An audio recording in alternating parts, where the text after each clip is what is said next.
আসসালামু আলাইকুম, welcome back to my channel. আশা করছি সবাই অনেক ভালো আছেন। আমরা আলহামদুলিল্লাহ ভালো আছি।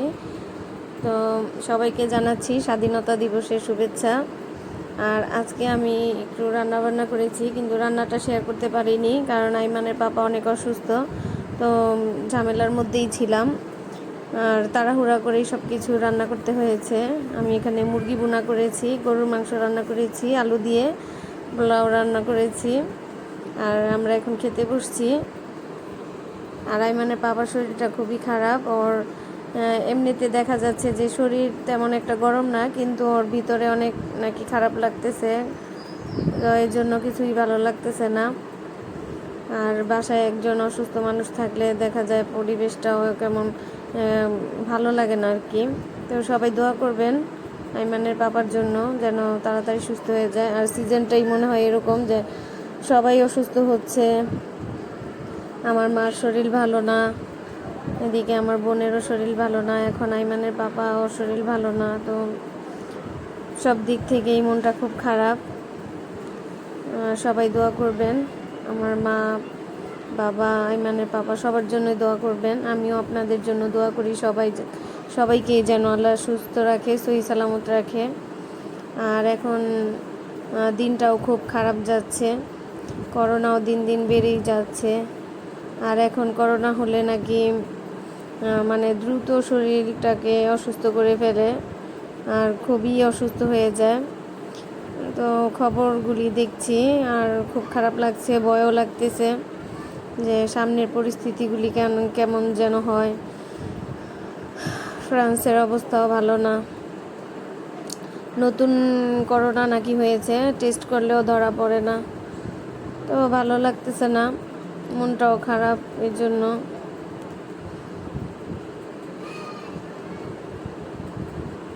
সবাই সুস্থ থাকলে আসলে ভালো লাগে।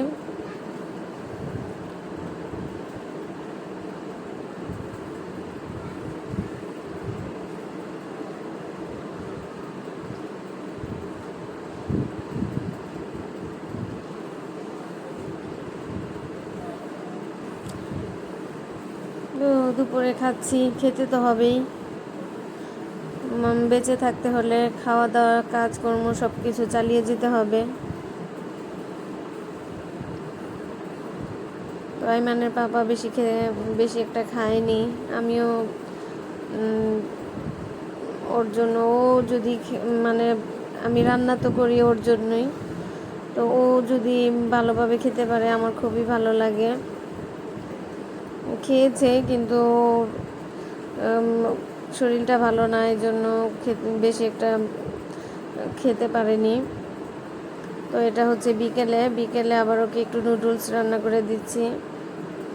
ওর মুখে কোনো কিছুই স্বাদ লাগতেছে না, বলতেছে একটা নুডলস রান্না করে দাও, দেখি এটা খেতে পারি কি না। তো একটা নুডলস রান্না করছি, আর এটা গ্রাম্য স্টাইলেই রান্না করছি।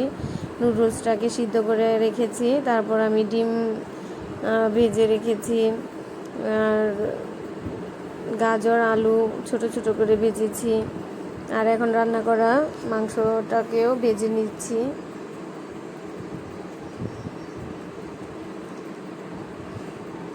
সব সময় আমরা কিন্তু সস দিয়ে নুডলসটা খাই, কিন্তু মাঝে মাঝে এরকম গ্রাম্য স্টাইলের রান্না করে খেয়ে দেখবেন, আসলে রুচির একটা পরিবর্তন হয়, খুবই ভালো লাগে।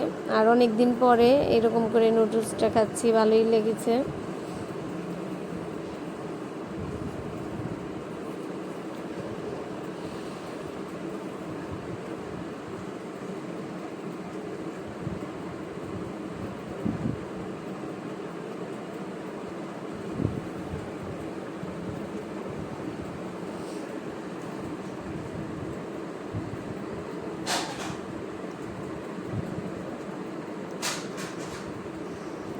আমি একই প্যানে আবার তেল দিয়ে দিলাম, এখন কাঁচামরিচ আর পেঁয়াজ দিয়ে দিলাম।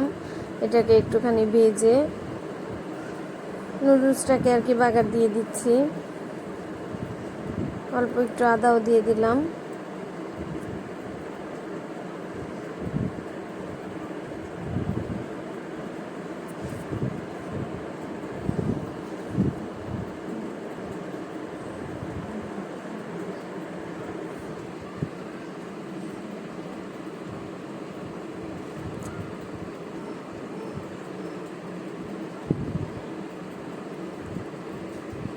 এই যে আমি সব কিছু ভেজে এখানে রেখেছি, আর নুডলসটা সিদ্ধ করে রেখেছি। এখন আমি হাত দিয়ে একটু ছাড়িয়ে দিচ্ছি, মিশাতে সুবিধা হবে আমার।